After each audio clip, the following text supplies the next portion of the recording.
Salawat dan salam kepada baginda Nabi kita tercinta, suri tauladan kita, baginda Nabi Muhammad sallallahu alaihi wasallam, seorang manusia yang seharusnya lebih kita cintai daripada diri kita sendiri, yang seharusnya lebih kita cintai daripada orang tua kita. Dialah manusia yang kita harus contoh. Dialah manusia yang harus kita tiru bagaimana mengarungi kehidupan yang fana ini, tempat yang terkutuk ini, sehingga Allah tidak benci kepada kita. Karena banyak orang-orang mereka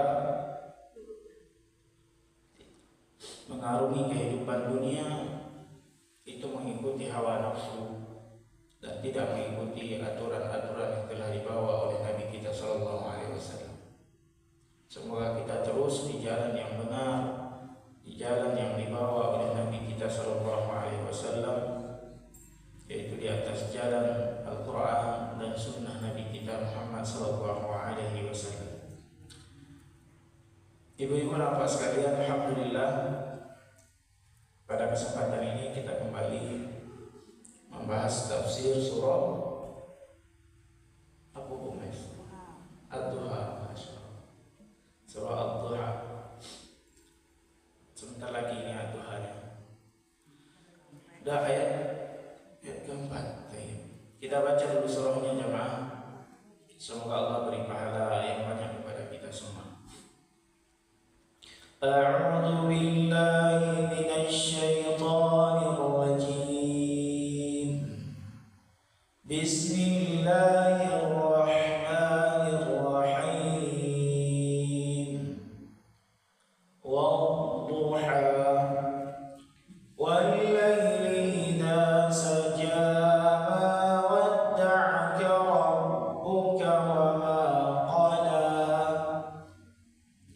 walal-akhiratu khairun laka minal ula wa lasawfa yu'tika rabbuka fatarda alam yajidka yatiman fa'awa wa wajadaka dhallan fahada wa wajadaka 'ailan fa'aghna فأما اليتيم فلا تقهر وأما السائل فلا تنهر وأما بنعمة ربك فحدث.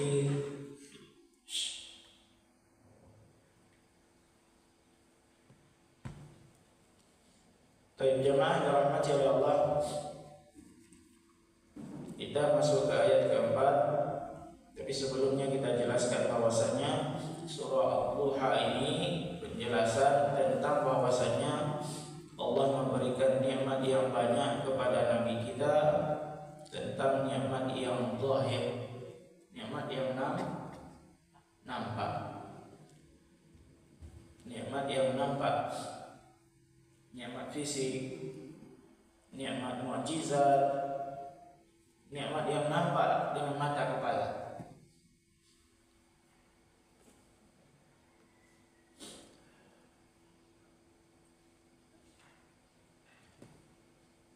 Dan jemaah dirahmati oleh Allah, masuk kita ke ayat yang keempat. Apa kata Allah? Walal akhiratu khairul laka minal ula. Dan sesungguhnya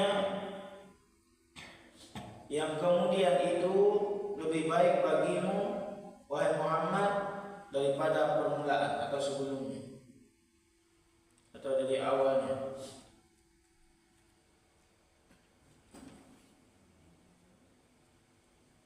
Dan di sini para ahli tafsir itu ada dua pendapat. Apa makna sesungguhnya yang kemudian itu lebih baik daripada permulaan? Ada ulama mengatakan bahwasanya kemudian hari itu maksudnya akhirat. Permulaan itu maknanya adalah dunia ini. Jadi besok di akhirat itu lebih utama. Karena kita membaca dalam surah Al-A'la apa namanya ayat tentang itu. Tadi dibacakan sama Imam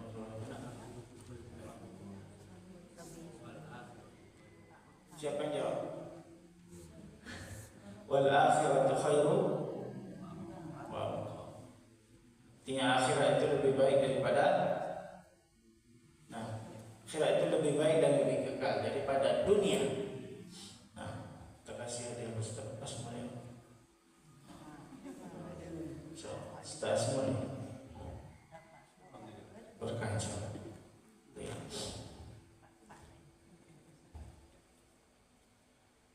Jadi akhirat itu lebih baik daripada dunia ini. Al-ula di sini maknanya adalah dunia. Jadi akhirat itu jamaah lebih kekal. Para lama hidup di dunia, di akhirat 1000 tahun, 1 juta tahun, 1 triliun tahun. Enggak jemaah. Kita hidup di sana abadan, selama-lamanya. Ya, abadan itu diambil dari kata abadi, itu diambil dari bahasa Arab, yaitu abadan, selama-lamanya. Kita hidup di sana selama-lamanya. Dan kita berharap jemaah di sana hidup lebih baik daripada dunia ini. Lebih senang, lebih bahagia. Bagaimana kita jelaskan kemarin bahwasanya orang terakhir saja keluar dari api neraka, kemudian orang terakhir masuk surga, mendapatkan berapa kali lipat dunia? 10 kali lipat dunia sendirian, dan dia akan menikmatinya selama-lamanya, bahagia terus. Bapak punya banyak bidadari, ibu-ibu cemburu. Sana nggak ada kecemburuan. Di sana yang ada hanya kebahagiaan. Sesuai amalan ketaatan dia kepada Allah. Maka pendapat yang pertama mengatakan bahwasanya walal akhiratu khairul laka minal ula, yaitu kehidupan wahai Muhammad itu lebih baik besok di akhirat dibandingkan dengan dunia ini. Maka bersabarlah ketika banyak cobaan diberikan oleh Allah kepada Nabi kita sallallahu alaihi wasallam dalam berdakwah, bagaimana cobaannya luar biasa. Maka bersabarlah. Begitu juga kita jemaah. Banyak enggak cobaan di dunia ini? Banyak, rasa sakit. Kadang ada yang masuk rumah sakit terus sebentar masuk rumah sakit, kemudian punya banyak masalah, dicekcok dalam rumah tangga atau bagaimana, atau banyak masalah dalam tempat kerja. Bersabar, karena dunia ini sebentar, akhirat itu lebih kekal, dan di sana lebih bahagia, lebih senang. Itu makna pertama. Ada juga ahli tafsir mengatakan, dan sesungguhnya yang kemudian itu lebih baik bagimu dari yang permula, yaitu jamaah.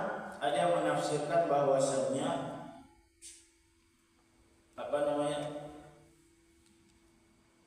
kehidupan yang dahulu Nabi Sallallahu Alaihi Wasallam, mungkin di kota Mekah. susahnya bagaimana dakwah itu dibatasi. Dakwah Nabi itu dibatasi oleh orang-orang kafir Quraisy. Maka bagaimana para sahabat ketika itu jamaah masih sedikit, sampai ada yang ketahuan masuk Islam disiksa. Bahkan sampai Nabi melihatnya sendiri jamaah bagaimana contoh Bilal bin Rabah disiksa. Tapi Nabi gak bisa ngapa-ngapain.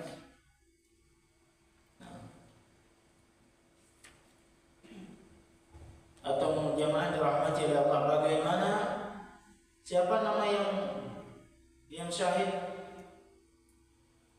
syahidan pertama dalam Islam? Yang syahid yang pertama dalam Islam itu wanita ya, Pak.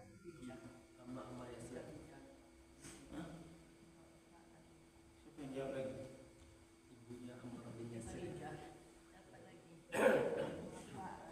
Satu ingat. Saya Hasan Tasad, tapi udah dapat saya. Tak bisa dua kan. Ibu-ibu enggak rela. Ya. Oh, giliran bapak lagi. Ibu-ibu nama jadi. Iya. Ibundanya siapa? Ammar bin Yasir ya, bagaimana dibunuh jamaah, disusuk dari kemaluannya dengan besi,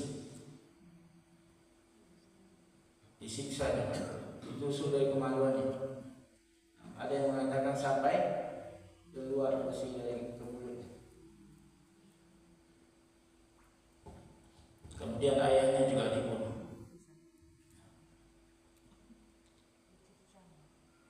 Dan begitulah keadaan Islam di masa ketika di kota Makkah.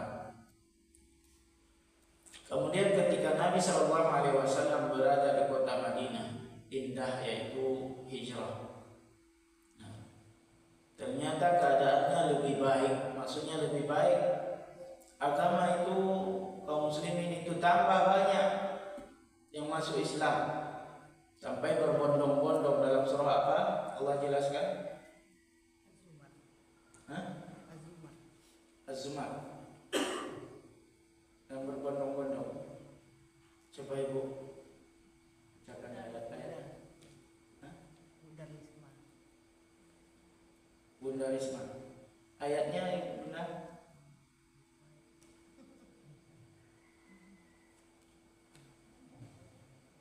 Baik, Masya Allah. Kita kasih hadiah.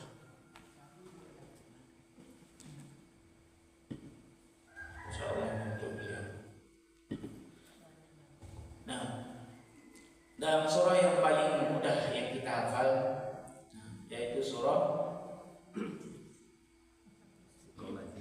sebelum Al-Kafirun, surah An-Nasr. Ya, An-Nasru idza jaa nasrullahi wal fath. Sudah kita bahas bagaimana orang berbondong-bondong masuk Islam. Nah, datang kepada Nabi masuk Islam. Baik jamaah dirahmati Allah, itu dua tafsiran tentang makna walal akhiratu khairul laka minal ula. Dan sesungguhnya yang kemudian itu lebih baik bagimu wahai Muhammad daripada permulaan.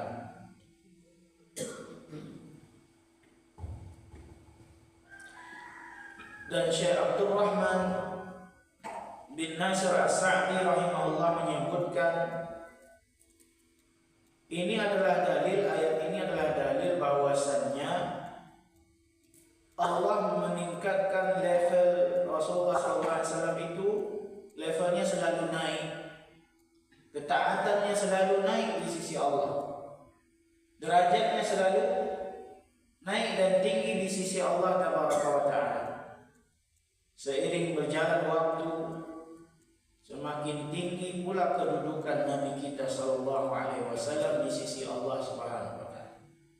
Seiring waktu bertambah, semakin dekatlah Rasulullah sallallahu alaihi wasallam dengan Nabi dengan Allah Subhanahu wa taala. Sampai beliau wafat dunia, meninggalkan dunia ini, semakin tinggi sisi beliau derajatnya di sisi Allah Subhanahu wa taala.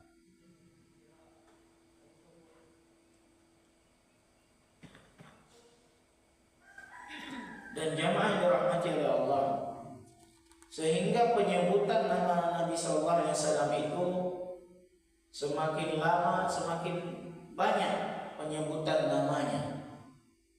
Pemuliaan nama Nabi sallallahu alaihi wasallam di salat kan disebut-sebut nama beliau di dalam salat. Bahkan disuruh banyak-banyak kita berselawat. Dan selawat terbaik itu adalah selawat yang kita baca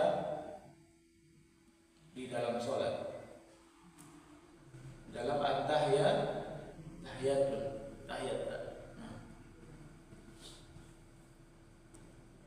Dan ketika azan dikumandangkan jamaah, terus disebut-sebut nama Nabi kita sallallahu alaihi wasallam.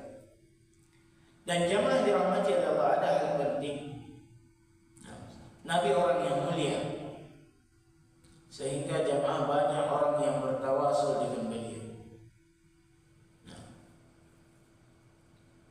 Jamaah bertawasul dengan Rasulullah sallallahu alaihi wasallam. Sahabat-sahabat bertawasul dengan Nabi sallallahu alaihi wasallam ketika beliau masih hidup. Ketika beliau masih hidup. Tapi setelah kematian beliau, ketika beliau sudah meninggal dunia, tidak ada satupun para sahabat tabi'in yang pergi hanya untuk bertawasul dengan beliau. Tidak ada. Padahal beliau orang termulia di dunia ini. Minta ke kuburan beliau itu tidak ada. Makanya kalau ada orang pergi ziarah ke kuburan beliau, kan banyak yang diusir agar tidak terjadi kesyirikan.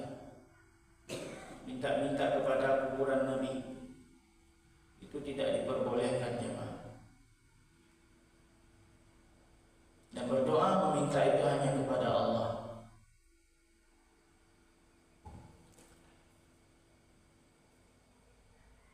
Dan jamaah bertawasul kepada kuburan Nabi ketika Nabi sudah mati, ini tidak pernah ada dalam pikiran para sahabat.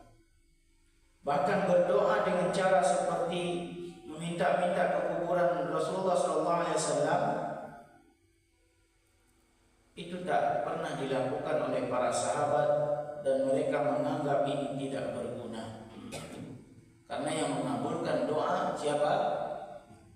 Allah. Ud'uni astajib lakum, kata Allah. Berdoa kalian kepada aku, gak usah pakai perantara. Allah gak butuh perantara jemaah kalau kita minta doa. Langsung berdoa kalau minta itu kepada Allah. Dan berbanyak doa ketika sujud. Karena Nabi mengatakan seorang hamba paling dekat dengan Rabbnya ketika di dalam ruku dan sujudnya.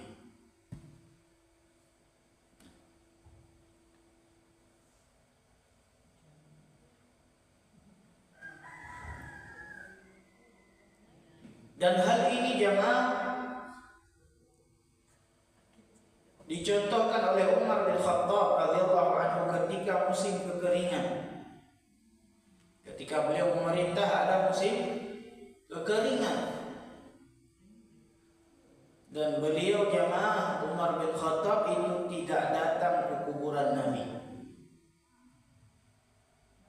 tapi beliau bertawasul mendatangi Al-Abbas yang merupakan paman Nabi. Umar meminta kepada Al-Abbas untuk berdoa agar Allah menurunkan hujan. Bertawasul dengan orang hidup itu boleh. Contoh ada orang soleh di Ustaz, doakan saya agar cepat punya anak. Kan gitu. Anak ketika jumpa ustaz-ustaz itu jemaah minta tolong. Ustaz, doakan anak belum punya rezeki, belum punya anak. Tolong.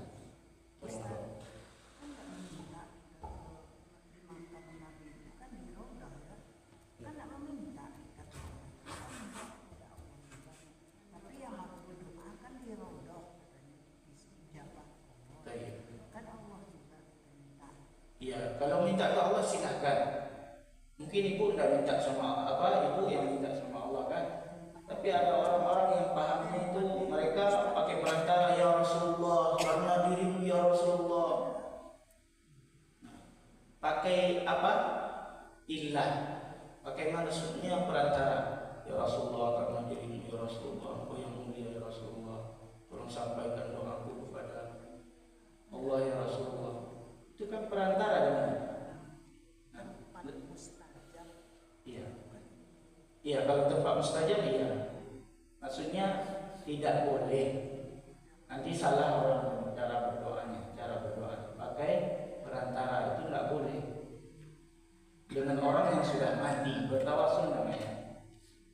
Kalau ibu mungkin tidak melakukan, nama itu yang betul. Tapi ada orang-orang yang akademik, orang Pakistan, mereka sampai ada mereka ambil kulit-kulit batang kayu di sana jamaah untuk dijadikan jimatkan. Gak salah jadi apanya. Maka di sana sangat dijaga agar tidak salah melakukan dalam masalah doa. Jangan sampai berdoa pakai perantara. Tawasul dengan orang-orang yang sudah mati, bahkan dengan Nabi pun tidak. Tapi bertawasul dengan orang hidup itu sangat boleh. Maksudnya minta didoakan ke orang yang masih hidup. Kalau orang yang sudah meninggal, nggak sempat dia dengar doa kita. Iya kan? Seandainya elok orang baik dia, orang soleh dia sedang menikmati jendela dari surga Allah bukakan ke dalam kuburnya. Tak sempat dia mendengar doa kita. Tapi kalau kita beri salam, itu kata Rasulullah, mereka dengarkan, mereka jawab. Tapi untuk mendengar doa kita, minta dia ke Allah nggak mungkin, karena dia udah putus dengan dunia ini. Masalah dengan dunia udah habis. Rupanya dia bukan orang elok, nampak elok, tapi rupanya dia orang gak elok. Dia sedang disiksa dalam kuburan. Mana sempat dia dengar doa kita. Jadi yang mengabulkan doa itu Allah, dan Allah minta langsung, jangan pakai perantara. Kalau mau doa langsung, kecuali dengan minta doa didoakan oleh orang-orang yang masih hidup. Mungkin mereka orang saleh. Seperti yang dilakukan Umar jamaah ketika masa kekeringan itu nggak datang ke kuburan Nabi, wahai Nabi.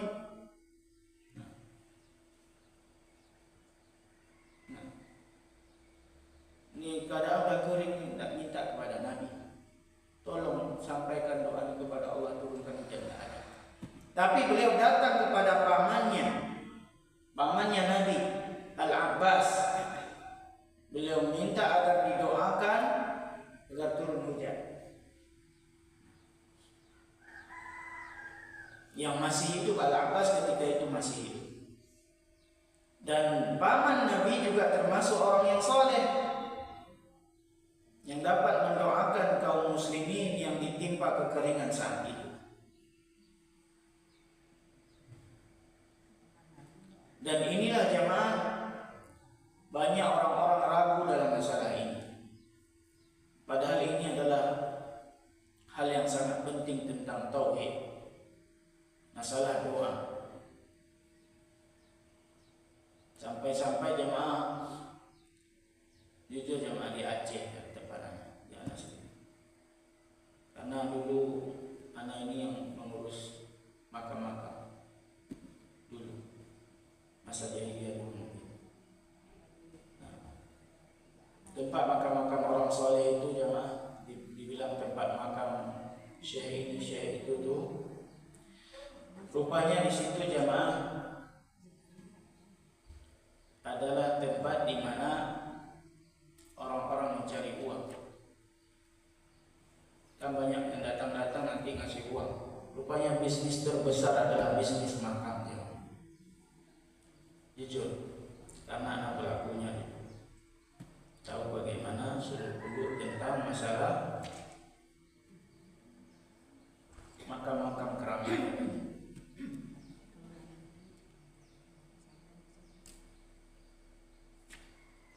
Jadi jamaah,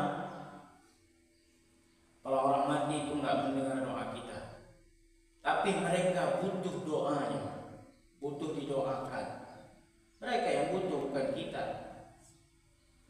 Yang lebih utama mereka yang butuh, doakan mereka.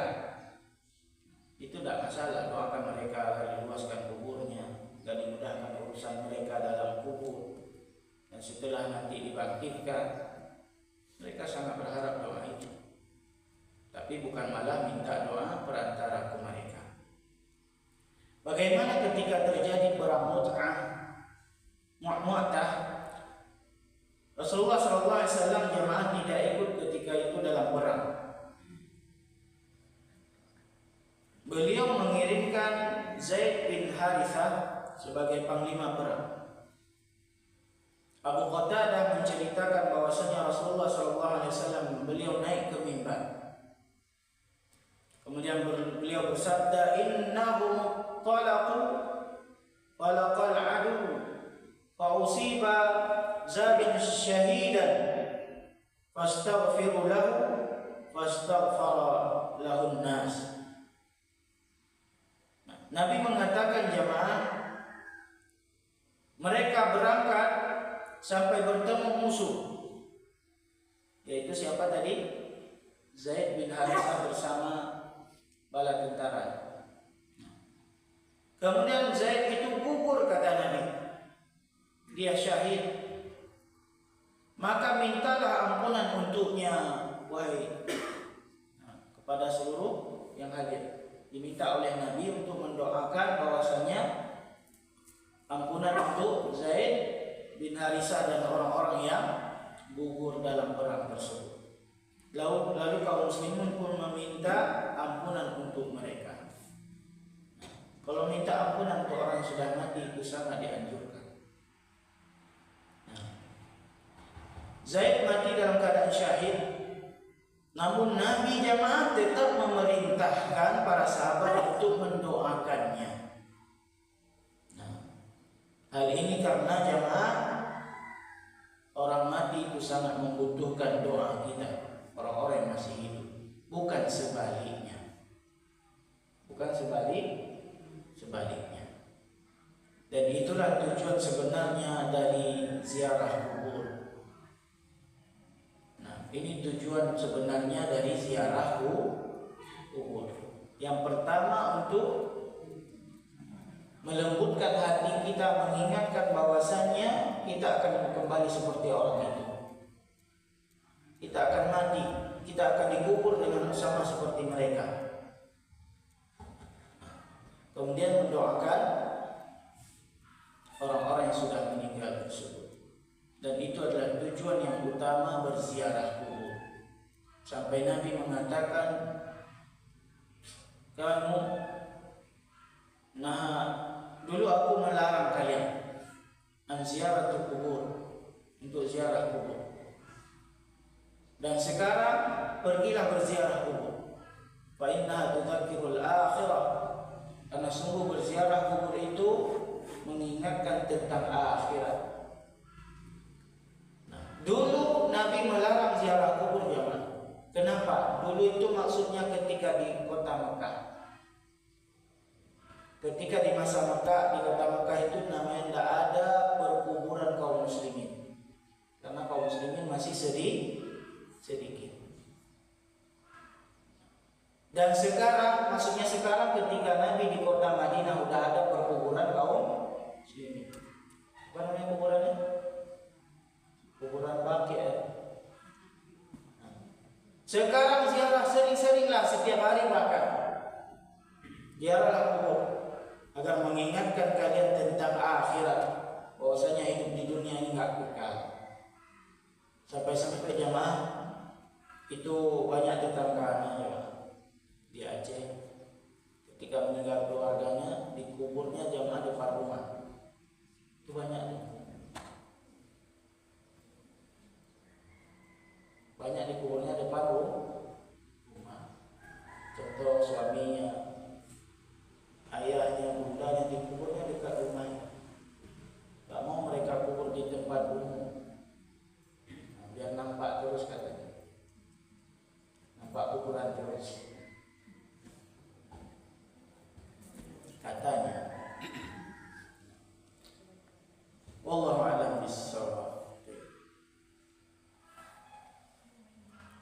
Jadi tujuan ziarah kubur jangan sampai keliru. Karena sering kita melihat jamaah video-video orang datang ke ziarah ke kuburan orang-orang saleh, katanya sampai minta piti itu. Tak uang kan? Kirimkanlah yang halus-halus, fulus-fulus, yang halus-halus. Dia minta di kuburan. Tak uang, minta ini. Jangan sampai salah tujuan ketika berziarah kubur. Karena ziarah kubur itu yang pertama mengingatkan kita tentang kematian. Kemudian berdoa untuk orang yang sudah meninggal tersebut. Wallahu a'lam bishawab. Baik Ibu, yang bisi-bisi ada yang mau ditanya?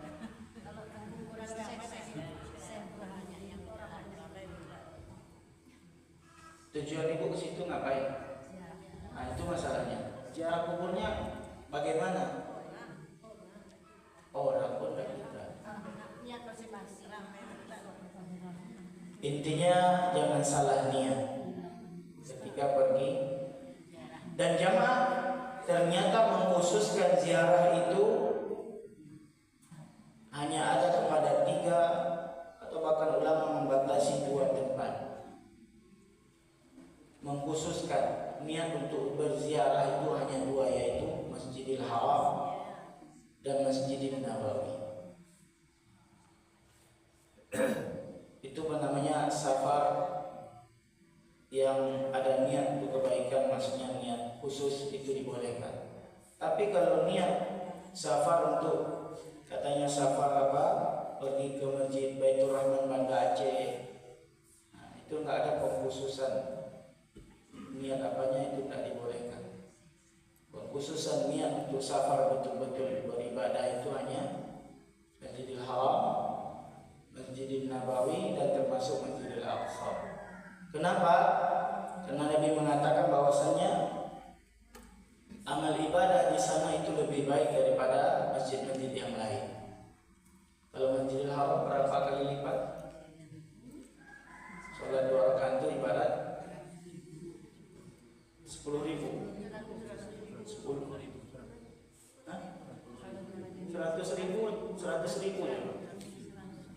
100.000 kali lipat daripada ibadah di masjid yang lain.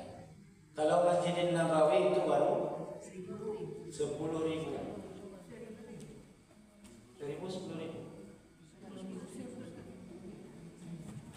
Allah a'lam. 10.000 kalau tidak salah. Coba bayangkan ibadah di sana. Nah, makanya dibolehkan pengkhususan ziarah.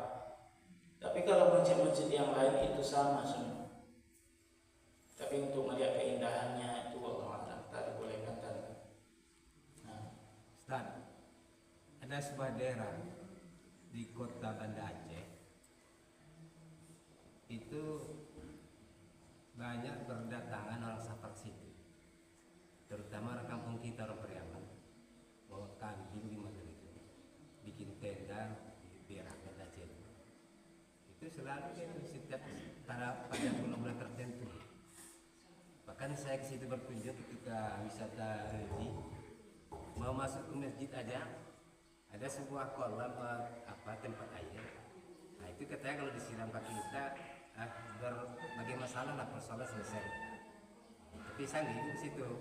Sampai ke dalam ada musala-musala, ada kuburan, berbagai macam itu orang minta apa situ. Pernah nggak Ustaz ke sana? Ini seperti apa ini? Kalau dibilang pernah, pernah. Iya, caranya itu.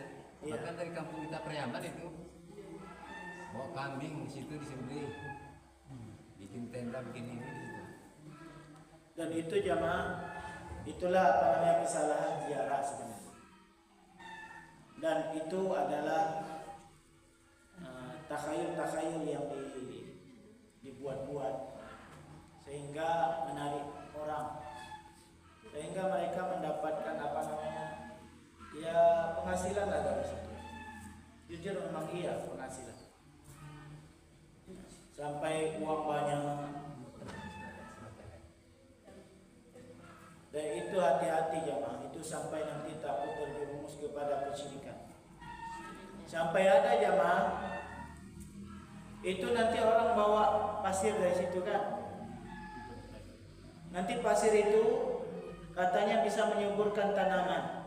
Mereka bawa ke ladang-ladang, mereka siram pasir itu di ladang-ladang. Kan keyakinan yang rusak lagi kan. Mana mungkin pasir itu kasih pupuk. Nah, itu baru tanamannya apa? Bukan pasir dari situ. Bahkan ada juga yang jual air.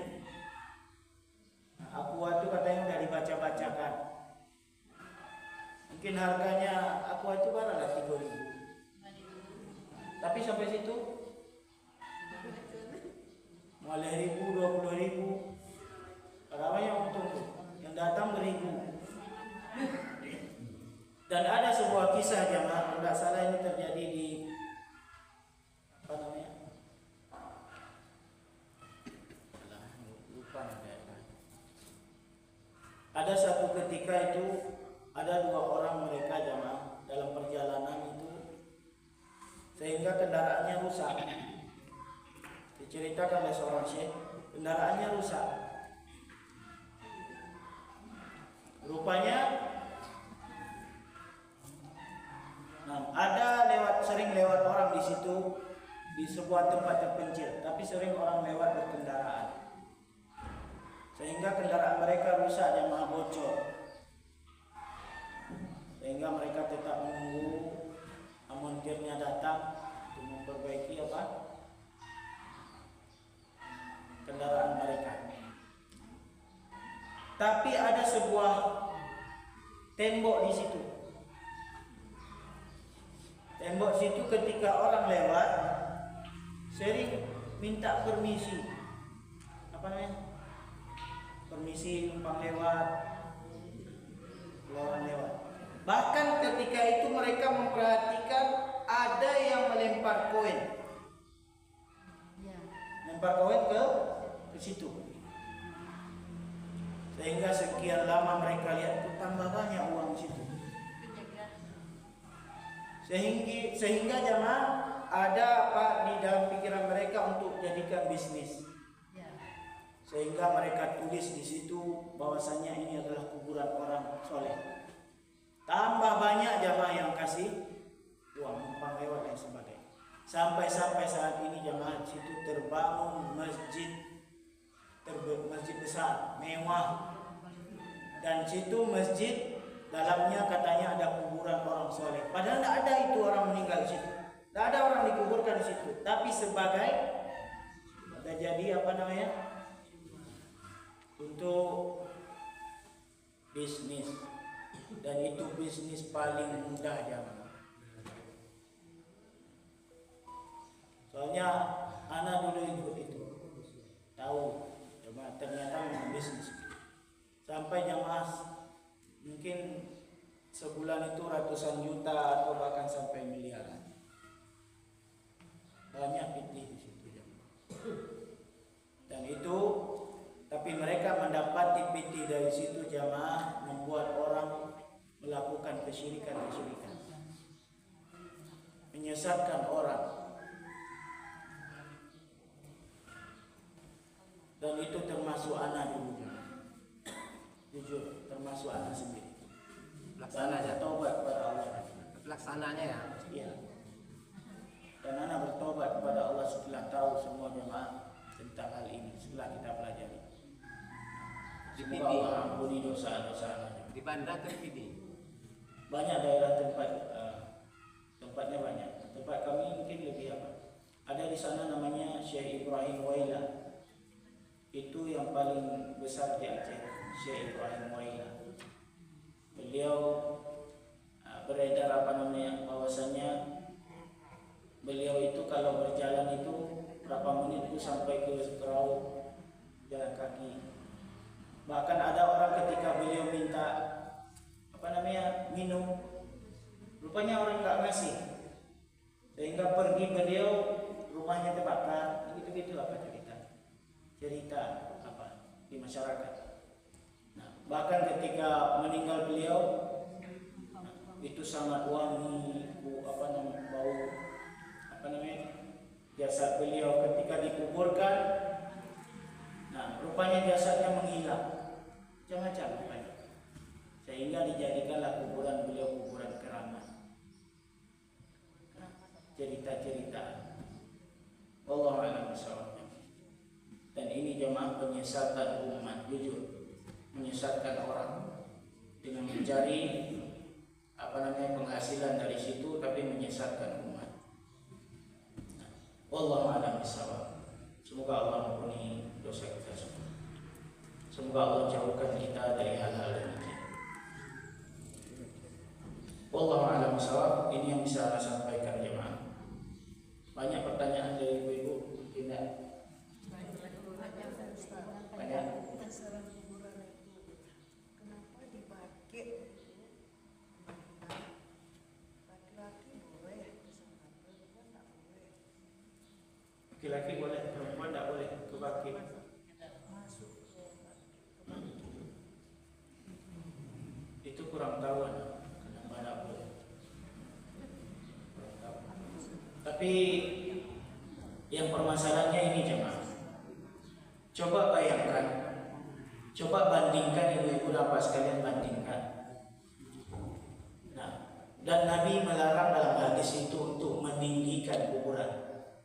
Maksudnya meninggikan itu dalam rangka menyemen keramik. Itu ternyata Nabi larang jemaah. Kan banyak tuh beredar di sosial media kalau tempat-tempat orang keramat tuh kuburannya besar-besar, tinggi-tinggi, kemudian dihiasi kayak pengantin, ya kan? Dan itu dilarang jemaah. Sebenarnya dilarang, Nabi melarangnya. Nah, contoh kuburan tempat kita juga di keramik itu sebenarnya dilarang sebenarnya. Nah, coba bandingkan kuburan di Indonesia dengan kuburan baki. Itu cuma kuburan jamaah, tumpukan pasir, kemudian dikasih batu besar. Itu aja. Padahal yang meninggal di situ siapa? Para sahabat di situ. Kemudian yang meninggal di situ raja-raja Arab Saudi, orang-orang besar yang meninggal di situ. Tapi tidak ada di situ tulisan ini siapa. Ya kan, nggak ada di keramik, nggak ada di simen. Dan itu aturan Nabi jamaah, seperti itu sebenarnya kuburan. Nah, kenapa Nabi larang? Karena nanti sampai ya seperti pemujaan kepada kuburan. Nah, sampai ada nanti mengatakan kuburan orang saleh itu sampai ditinggikan, sehingga ada pemujaan kepada kuburan. Karena orang-orang dahulu itu ittakhadha quburahum, orang-orang Yahudi Nasrani, mereka kata Nabi menjadikan kuburan orang-orang saleh mereka itu ittakhadhu quburahum masajid, sampai dijadikan perkuburan itu nanti masjid. Dan itu dilarang jamaah ada kuburan di dalam masjid. Kuburan pembahasannya tambah panjang nih. Waktunya singkat.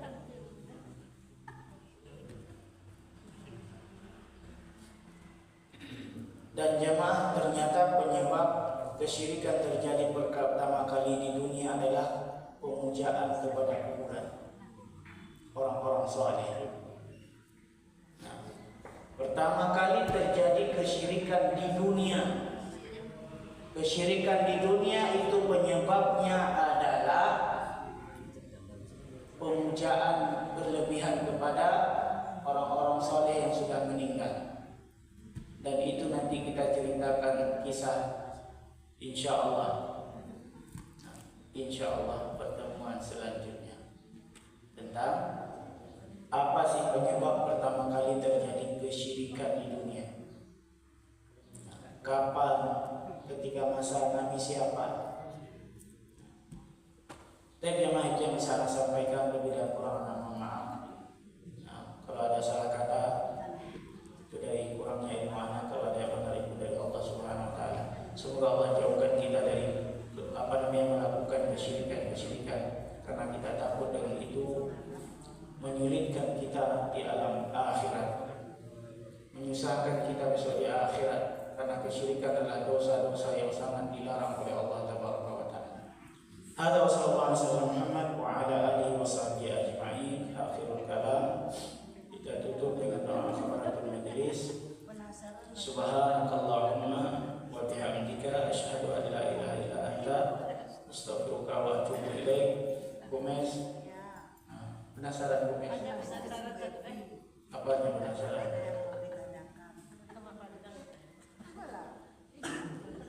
Pertanyaan? Ada kuburan Syekh itu, Ustaz. Kan semakin lama semakin panjang. Panjang ya. Ada ya? Nanti disambung nanti. Orang mau ke toilet nih. Gila.